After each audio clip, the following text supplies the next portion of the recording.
Is 8 News Now at 6. Dozens of armed federal officers are preparing for a showdown with a Nevada cattle rancher regarded by some as an outlaw, a hero by others. Rangers and agents from several federal agencies have surrounded a 600,000-acre section of public land and are preparing to move against rancher Clive Bundy, whose cattle have been grazing illegally, they say, for the past 20 years. George Knapp of the I-Team visited the Bundy Ranch this week and has that story. This is the freedom that we have in America right here. We're going to have our freedom inside of that fence there. Bunkerville rancher Clive Bundy thinks the federal government has gone too far in preparing to round up his cattle. Example, this is one of 2 designated spots where the public will be allowed to protest the roundup. A sign inside the fence shows how some people feel about a First Amendment zone. And during our tour with Bundy, a passerby stopped to offer encouragement. I'm one of your neighbors. I get to look at that every day in my life. Hang in there. Okay, thank you. Miles away, just off the interstate, another fenced area is where media are allowed. Armed agents in trucks form a wall to prevent anyone from approaching what resembles a military staging area, the heart of the Bundy Roundup operation. More rangers sit at every road leading into the 600,000-acre Gold Butte area to prevent the general public from coming in.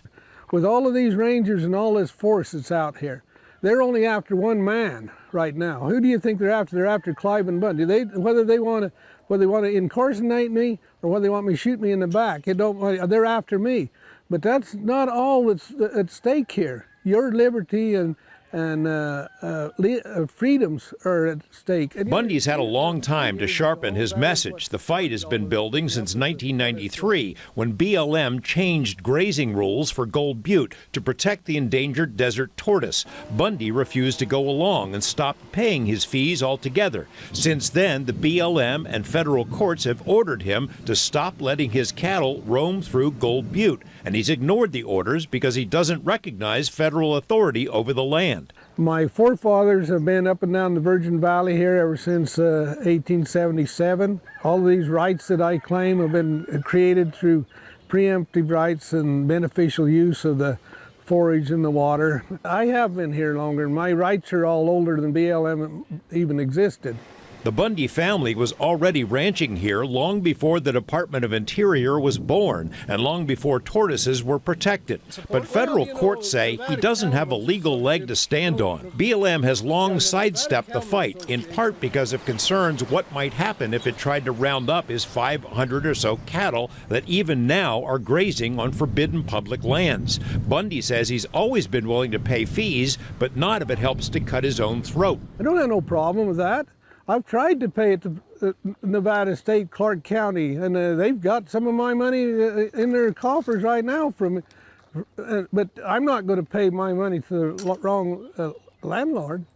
And I'm not going to pay my money to BLM to manage me out of business. The federal government has seized Nevada sovereignty, Nevada statehood.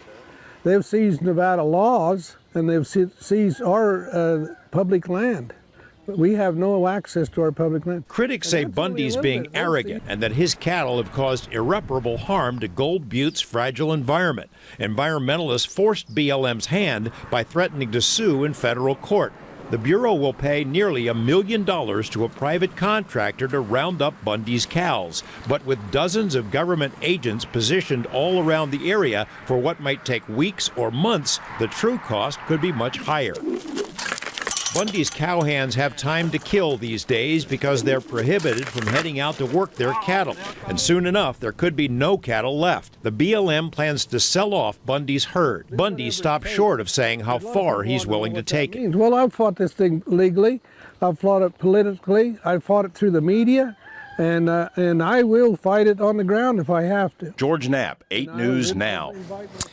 The I-Team has been asking to speak with Clive Bundy for more than 2 years. He told us that while he agreed to speak to other media, he intended to save us until the end, and that could come soon.